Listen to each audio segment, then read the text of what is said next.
Hi guys, welcome. स्वागत है सभी का, हार्दिक अभिनंदन है आज के इस क्लास में। तो साथियों, आज इस क्लास में, इस वीडियो लेक्चर में हम बात करने वाले हैं हिंदी काव्य जगत में छायावादी युग के जो 4 प्रमुख स्तंभकार हैं, उनमें से एक प्रमुख स्तंभकार सूर्यकांत त्रिपाठी निराला। जी हाँ, सूर्यकांत त्रिपाठी निराला के बारे में हम पढ़ेंगे। कौन नहीं जानता साहब उनको, साहित्यिक जो योगदान है उनका वो भी निराला ही रहा है। उनका जीवन है साथियों, वो एक संघर्षों से भरा रहा है और इसी वजह से उनकी जो कविताएं हैं, उनका जो काव्य है, उसमें वो संघर्ष है वो स्पष्ट दिखाई देता है। जैसा कि उन्होंने कहा है, अभी न होगा मेरा अंत, अभी न होगा मेरा अंत, अभी अभी ही तो आया है मेरे वन में मृदुल वसंत, अभी न होगा मेरा अंत। बहुत ही शानदार पंक्तियां हैं जो उन्होंने लिखी हैं। तो संपूर्ण जानकारी कैसे पढ़ना है, प्रतियोगी परीक्षाओं में किस तरह के प्रश्न पूछे जाने वाले हैं, वो एक संपूर्ण एक परिचय है, वो आज इस वीडियो लेक्चर में आपको देने वाला हूं। बिल्कुल ध्यान से देखिए। वीडियो अच्छा लगे तो वीडियो को लाइक कर देना और चैनल को सब्सक्राइब करना बिल्कुल मत भूलिए। तो आइए अब हम सीधे चलते हैं सूर्यकांत त्रिपाठी निराला जिनके परिचय की ओर। हिंदी एवं इंग्लिश के विद्यार्थियों की पहली पसंद, भारत का सबसे विश्वसनीय एवं अग्रणी प्रतियोगी संस्थान Vardhan digital classes. Play store से अभी मोबाइल ऐप इंस्टॉल करें और घर बैठे बेहतरीन तैयारी करें। श्रेष्ठ चुने, श्रेष्ठ बने और अपनी सीट आज ही सुनिश्चित करें। अधिक जानकारी के लिए संपर्क करें। तो साथियों, हम बिल्कुल हेडिंग डाल लेते हैं अपनी, और अपनी हेडिंग हो गई आज की सूर्यकांत त्रिपाठी, जिसको निराला नाम से जाना जाता है। निराला इनका वास्तविक नाम नहीं था। वैसे क्यों रखा, किसने रखा, सारी बात मैं आपको यहां बिल्कुल क्लियर तरीके से समझाऊंगा। ध्यान दीजिए साहब। सूर्यकांत त्रिपाठी निराला की सबसे पहले हम बात करते हैं स्टेप बाय स्टेप, एक एक चीज समझने का प्रयास करना।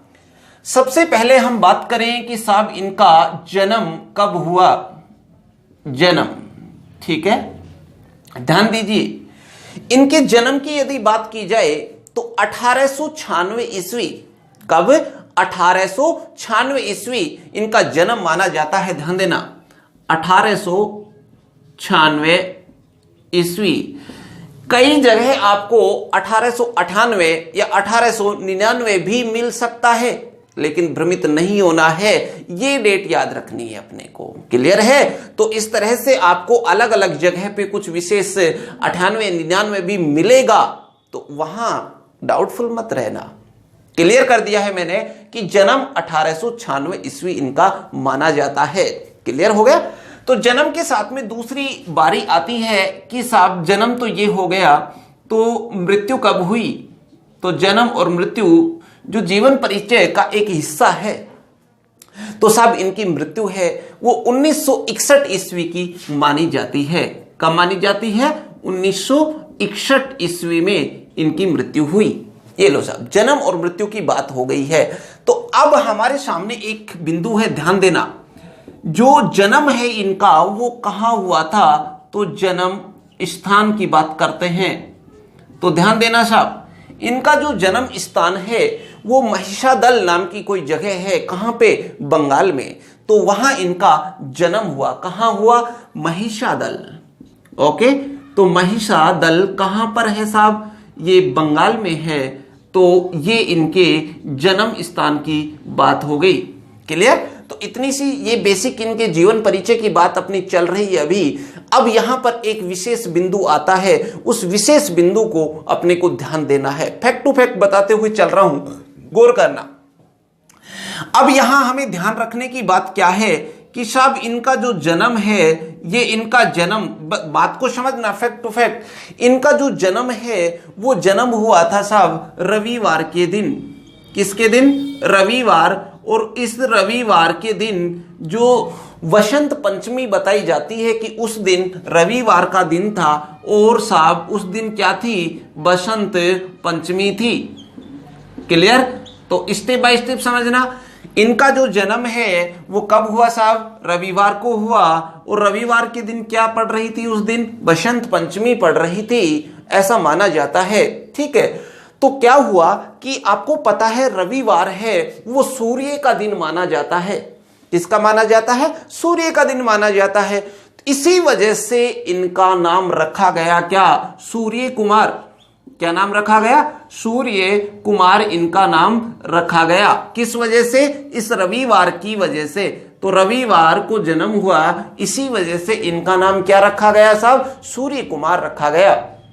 ठीक है, अब बात आती है 1917-18 की। 1917-18 में इन्होंने सूर्य कुमार से नाम बदलकर सूर्यकांत कर दिया।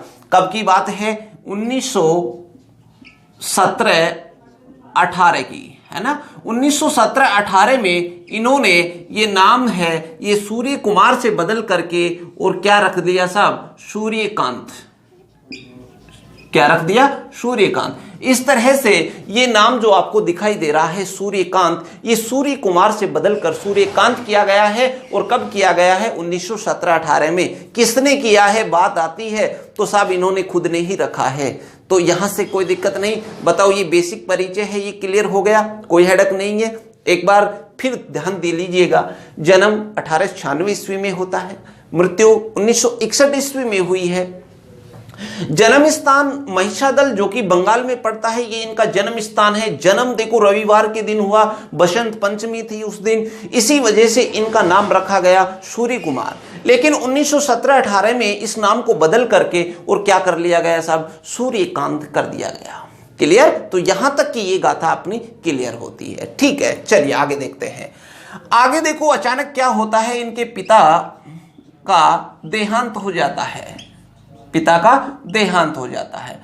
अब पिताजी का देहांत हो गया तो क्या हो साहब? अब सारी जिम्मेदारी इनके ऊपर आप पड़ी। तो अब क्या किया गया कि बंगाल, जैसा कि आपको पता है जन्म बंगाल में हुआ था, तो बंगाल रियासत की पुलिस में ये भर्ती हो गए। पिता की मृत्यु के बाद, मैं ऐसे कह सकता हूं कि पिता की मृत्यु के बाद में कहां? बंगाल रियासत जो है, बंगाल रियासत की जो पुलिस है में भर्ती हो गई है। ठीक है, तो कहने का मतलब ये हुआ, ध्यान देना, कि ये पुलिस पेशे से पुलिसकर्मी बन गए। ठीक है, तो कवि तो थे ही लेकिन पुलिसकर्मी भी बन जाते हैं साहब। फिर क्या हुआ? देखो, पुलिसकर्मी बन गए हैं ये पेशे से, और फिर इनकी शादी हो जाती है। और वो शादी किससे? मनोहरा देवी से हो जाती है। ठीक है, तो आगे हम बात करें तो देखो, पुलिस में भर्ती हो गई। भर्ती होते नौकरी के साथ में छोकरी भी आ गई। क्या? मनोहरा देवी से विवाह। ये लो साहब, ठीक है, मनोहरा देवी से इनका विवाह हो जाता है। अब इनका योगदान क्या है ये समझिए, बहुत महत्वपूर्ण प्रश्न है कि इनकी प्रेरणा से खड़ी बोली में रचनाएं लिखी साहब। खड़ी बोली में, क्योंकि पहले ये बंगला, क्योंकि आपको पता है बंगाल से थे तो शुरुआत में ये बंगला में लिखा करते थे। किसमें? बंगला में। लेकिन मनोहरा देवी की प्रेरणा से इन्होंने खड़ी बोली में जो रचनाएं हैं वो लिखने शुरू की। तो देखिए आज हमारा पॉइंट क्या बना? मनोहरा देवी से विवाह हुआ, इनकी प्रेरणा से खड़ी बोली में रचनाएं लिखी। क्लियर? तो इनकी प्रेरणा से खड़ी बोली में रचनाएं लिखी। तो हमारे पास बिंदु है, पहले किस में लिखते थे? तो पहले किस में लिखते थे? पहले बंगला जो भाषा है में लिखते थे। क्लियर? तो इस तरह से देखो एक तथ्य और जुड़कर हमारे सामने आ गया और ये क्लियर हो गया होगा। क्या समझे साहब? मनोहरा देवी से विवाह हुआ इनका और उनकी प्रेरणा से इन्होंने खड़ी बोली में रचनाएं लिखना शुरू कर दिया, क्योंकि उससे पहले ये किस में? बंगाल के रहने के कारण बंगला पर अधिकार था और बंगला में ये लिखा करते थे। नॉर्मल बात। क्लियर? कोई दिक्कत नहीं। अब देखो क्या होता है, फिर साहब दशा खराब बेचारी की और पत्नी की भी मृत्यु हो जाती है। ठीक है, तो फिर हो गई साहब पत्नी की मृत्यु। ठीक है, अब पत्नी की मृत्यु होने के बाद में अब क्या बचा साहब इनके पास? पिता माता ये पहले पहुंच ही गए हैं देवधाम, अब पत्नी थी, उसका सहारा था, उनकी भी मृत्यु हो गई। अब क्या करें? तो साहब इसके बाद में ये रामकृष्ण परमहंस मठ वेलूर कर्नाटक चले गए। कहां चले गए? कि छोड़ो सब कुछ और रामकृष्ण परमहंस जो मठ है वेलूर महाराष्ट्र कर्नाटक, तो वेलूर कर्नाटक में ये वहां चले जाते हैं। ठीक है, पत्नी की मृत्यु के बाद में क्या हुआ? रामकृष्ण परमहंस मठ कहां पर है? ये वेल्लूर और कहां पर? कर्नाटक में चले गए। ठीक है, वहां पर चले जाते हैं और फिर वहां चल करके रहने लग, मतलब जीवनचर्या फिर वहां शुरू हो जाती है इनकी। ओके, चलो यहां तक हो वेल्लूर परमहंस। तो इससे एक चीज और क्लियर हो जाती है कि ये अपने आध्यात्मिक गुरु काफी अच्छा प्रश्न बन के आता है। आध्यात्मिकता की ओर ये अग्रसर हो जाते हैं और इन्होंने अपना आध्यात्मिक गुरु किसको माना है? बहुत अच्छा प्रश्न। निराला ने अपना आध्यात्मिक गुरु किसको माना है? तो ध्यान रखना, स्वामी विवेकानंद। किसको माना है? स्वामी विवेकानंद। बहुत अच्छा प्रश्न यहां से बन के आता है, ध्यान रखना है। स्वामी विवेकानंद जी को इन्होंने अपना आध्यात्मिक गुरु माना है। क्लियर हो गया? तो इस तरीके से देखो, ये इनका एक बेसिक परिचय, शुरुआती जो जीवन परिचय रहा है उसकी जानकारी मैंने आपको देने का प्रयास किया है। तो ये सारी जो गाथा है ये तो आपके समझ में आ गई होगी। आ गई?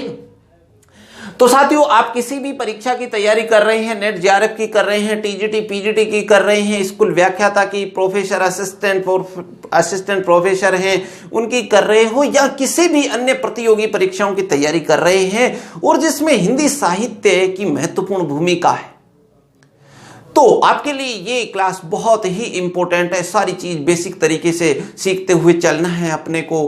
और यदि आप पेड कोर्स के रूप में यदि ज्वाइन करना चाहते हैं तो हमारी पेड कोर्स है वो भी बहुत ही अच्छे 0 से एडवांस लेवल की और सभी क्लासें हैं जो उपलब्ध हैं, जिसमें कंप्लीट वीडियोज भी मिलते हैं, टेस्ट पेपर भी मिलते हैं, नोट्स भी मिलते हैं, चैट सपोर्ट भी मिलता है। तो सारी सुविधाएं जो प्रतियोगी परीक्षाओं की दृष्टि से जरूरी है वो सारी सुविधाएं उपलब्ध हैं। इसके लिए आप वरदान डिजिटल क्लासेज का जो ऐप है वो प्ले स्टोर से डाउनलोड कर सकते हैं और डाउनलोड करके और वहां से आप कोर्स ज्वाइन कर सकते हैं। ठीक है, तो प्ले स्टोर से वरदान डिजिटल क्लासेज डाल लीजिए या फिर डिस्क्रिप्शन में लिंक भी आपको मिल जाएगा, वहां से भी आप ऐप इंस्टॉल कर सकते हैं।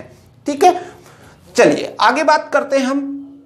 आध्यात्मिक गुरु की बात हो गई, तो आगे के जीवन की जो चर्चा है वो देखते हैं। आगे देखो, बिंदु की हम बात करें तो नेक्स्ट जो बिंदु है इसमें आपको एक चीज ध्यान रखनी है कि साहब ये निराला हैं जो एक ऐसे कवि हैं जिन्होंने छायावाद, प्रगतिवाद और प्रयोगवाद तीनों धाराओं में लिखा है।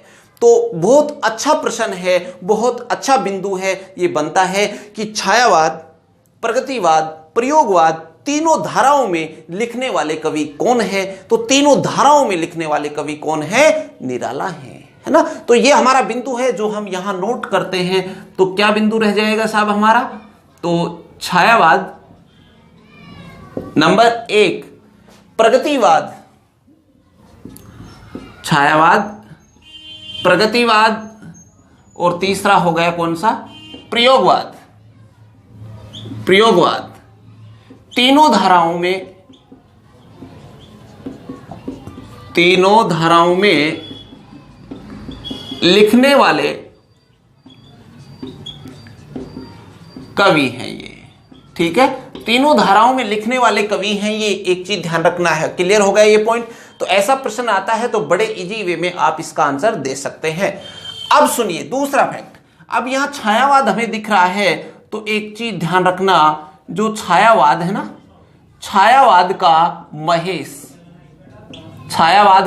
महेश, और महेश का मतलब किससे? शिवजी से है ना। तो छायावाद का महेश या फिर इनको छायावाद का रुद्र भी कहा जाता है। तो बहुत ही अच्छा, बहुत शानदार प्रश्न। छायावाद का महेश, छायावाद का रुद्र किसको कहा जाता है? तो आपका उत्तर होना चाहिए किसका? महादेव। इसी तरह से ये भी सब महाकवि हैं, ठीक है ना। तो इसी वजह से कहा जाता है, ध्यान रखना। एक चीज ये हो गई। नेक्स्ट एक फैक्ट ध्यान रखना है क्या, कि इन्होंने जो रचनाएं हैं, रचनाओं में महाप्राण, देखो दो तरह के वर्ण होते हैं, एक अल्प प्राण होते हैं, एक महाप्राण होते हैं। तो इन्होंने महाप्राण जो वर्ण है उनका प्रयोग ज्यादा किया है, इसी वजह से इनको महाप्राण की उपाधि दे दी गई। महाप्राण के नाम से किसको जाना जाता है? बहुत अच्छा प्रश्न है। तो महाप्राण के नाम से निराला को जाना जाता है। तो क्या कह सकते हैं, रचनाओं में महाप्राण, एक अल्प प्राण होता है और एक क्या होता है? महाप्राण। वर्णों की अधिकता है, ठीक है ना। और ये अधिकता होने के कारण क्या नाम दिया गया? इनको भी महाप्राण नाम दे दिया गया। तो महाप्राण के नाम से कौन प्रसिद्ध है? निराला प्रसिद्ध है महाप्राण के नाम से। ये बात तो क्लियर हो गई। लेकिन ये शुरुआत किसने की कि इनको महाप्राण कहा गया? किसने शुरुआत की? तो ध्यान देना है, एक व्यक्ति हैं जिनका नाम है गंगा प्रसाद पांडे। क्या नाम है साहब? गंगा प्रसाद पांडे। ये विद्वान गंगा प्रसाद पांडे, इन गंगा प्रसाद पांडे हैं, इन्होंने एक आलोचनात्मक पुस्तक लिखी और उस आलोचनात्मक पुस्तक का नाम था महाप्राण निराला।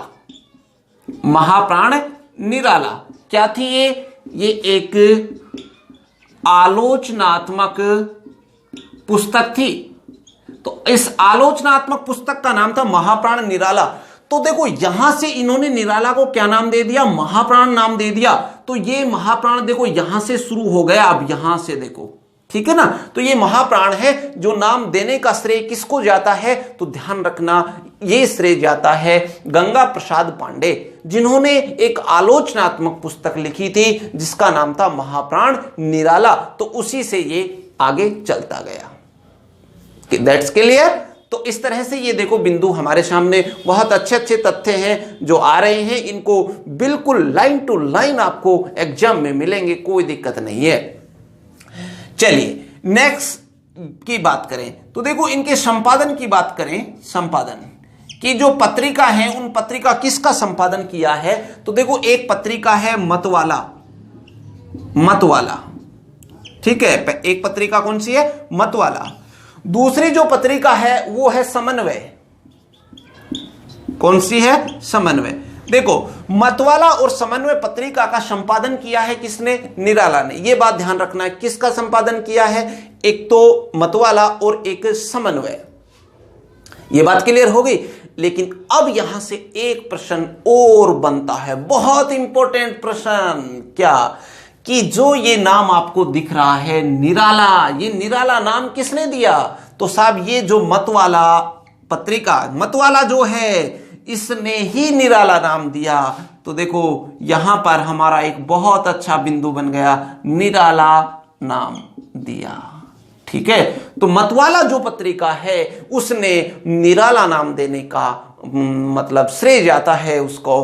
तो क्लियर हो गया इस तरह से, तो कोई दिक्कत नहीं होनी चाहिए। तो निराला नाम कहां से आया, महाप्राण कहां से आया, तो ये सारी चीजें हैं, ये मैंने आपको बता दी है, डिटेल से क्लियर करते हुए चल रहा हूं। तो आराम से, कोई हेडक नहीं है, आराम आराम चलिए, कोई दिक्कत नहीं है। चलिए फिर क्या हुआ साहब, हिंदी में मुक्तक जो छंद है, मुक्तक छंद के प्रवर्तक माने जाते हैं, छंदों से मुक्त कर दिया। तो मुक्तक छंद के प्रवर्तक कौन? मुक्तक छंद के प्रवर्तक माने जाते हैं कौन? निराला। मुक्तक छंद के प्रवर्तक निराला हैं। और देखो ये मुक्तक जो छंद है, इस मुक्तक छंद को रबर छंद के नाम से भी जाना जाता है। इसको केचवा छंद भी कहा जाता है। किसको? मुक्तक छंद को केचवा या फिर रबर छंद के नाम से इसको जाना जाता है, कह सकते हैं ना। तो लिख देता हूं, समझ जाना। केचवा या फिर रबर छंद के नाम से कौन से छंद को जाना है? मुक्तक छंद को कहा जाता है। कहने का मतलब ये है साहब, ठीक है। तो ये एक बहुत अच्छा प्रश्न आपके सामने हो चुका है। मुक्तक छंद के प्रवर्तक कौन? तो निराला है। केचवा या रबर छंद है, जो भी इसी को कहा जाता है, ठीक है। चलिए आगे बिंदु की बात करें तो देखो, द्विवेदी युग या द्विवेदी कालीन जो कवि हैं, उनमें सबसे ज्यादा विरोध का सामना करना पड़ा किसको? निराला को। बहुत अच्छा बिंदु, सबसे ज्यादा विरोध का सामना क्यों करना पड़ा अभी बताता हूं, ध्यान देना। तो एक बिंदु हो गया, द्विवेदी कालीन कवियों में सर्वाधिक विरोध का सामना करना पड़ा किसको? निराला को, ठीक है ना। तो द्विवेदी कालीन जो कवि हैं उनमें सर्वाधिक विरोध का सामना इनको करना पड़ा। अब देखो समझो बात, एक प्रसिद्ध ऐतिहासिक लेख जिसका नाम है भावों की भिड़ंत। क्या है? भावों की भिड़ंत। बहुत अच्छा प्रश्न आएगा। अब ये भावों की भिड़ंत है जो प्रभा पत्रिका में प्रकाशित होता है। किसमें होता है? प्रभा पत्रिका। और प्रभा पत्रिका है, उसका संपादन कौन करते हैं? तो बालकृष्ण शर्मा नवीन नाम से जिनको जाना जाता है। तो बालकृष्ण शर्मा जो नवीन, वो संपादक हैं किसके? प्रभा पत्रिका के। तो ये जो प्रभा पत्रिका है, इसमें जो लेख छप रहा है भावों की भिड़ंत, उसमें कहा गया, ये सिद्ध करने का पूरा प्रयास किया गया, सिद्ध किया गया, ये मान लो एक तरह से कि निराला की बहुत सी जो कविताएं हैं वो रविंद्रनाथ ठाकुर की कविताओं की नकल है। क्या समझे? क्या कहा गया कि निराला की बहुत सी कविताएं रविंद्रनाथ ठाकुर की कविताओं की क्या है? नकल है। मतलब इन्होंने नकल की है उसकी। और साहब ऐसी बात आने पर तो साहित्य जगत में तहलका मच गया, और मचना भी जायज है। एक बहुत बड़े कवि, बहुत बड़ा नाम, और ये सिद्ध हुआ कि रविंद्रनाथ ठाकुर की जो कविताएं हैं उनकी नकल है। तो साहब सबसे ज्यादा देखो इनको विरोध का सामना करना पड़ा है। समझ रहे हो बात को? तो चलिए यहां हम बिंदु मैं आपको शॉर्टकट में लिख रहा हूं, वो आप समझ जाना। देखो एक प्रसिद्ध लेख का क्या नाम है? इसका नाम है भावों की भिड़ंत। भावों की भिड़ंत, ठीक है। अब ये भावों की भिड़ंत है, ये किस में प्रकाशित होता है? ये पत्रिका जिसका नाम है प्रभा पत्रिका।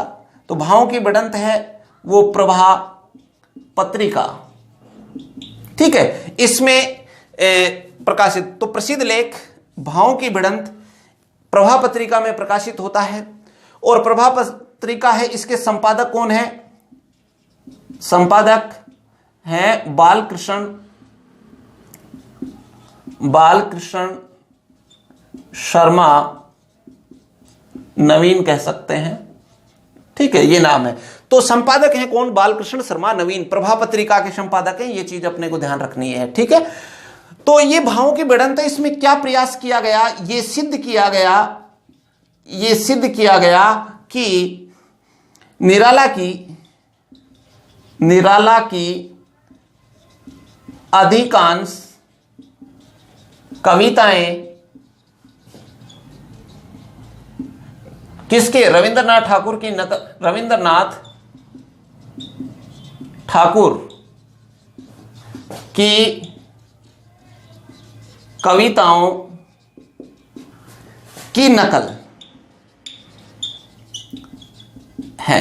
अब बताओ, ठीक है ना। तो ये बात पूरी तरह से क्लियर हो गई। तो यहां से एक बहुत अच्छा प्रश्न बनेगा कि ये छोटे छोटे प्रश्न तो बन ही सकते। भावों की भिड़ंत किस में प्रकाशित होता था? प्रभा पत्रिका में। संपादक कौन है? बालकृष्ण शर्मा नवीन है। और कौन सी पत्रिका ने ये सिद्ध किया कि रविंद्रनाथ ठाकुर की जो कविताएं उनकी नकल है? तो प्रभा पत्रिका ने किया था। ये ध्यान रखना है, ठीक है ना। तो किसी तरह से भी प्रश्न को घुमाया जा सकता है। यदि अपने तथ्य याद हैं तो हम बहुत ही आसानी से इसको क्लियर कर सकते हैं, ठीक है। तो इस तरह से देखो, ये एक इनका जो सामान्य परिचय है और जो महत्वपूर्ण प्रश्न है, ये सारे इस लेक्चर में मैंने आपको बताने का प्रयास किया है। उम्मीद है बहुत अच्छी तरीके से आपको समझ में आ गया होगा। यदि वीडियो अच्छा लगा हो तो वीडियो को लाइक कर देना, चैनल पे नए हो तो सब्सक्राइब करना बिल्कुल मत भूलना, बेल आइकन दबा देना जिससे कि आगे आने वाले जो वीडियो हैं उनके नोटिफिकेशन आप तक पहुंच जाए सबसे पहले।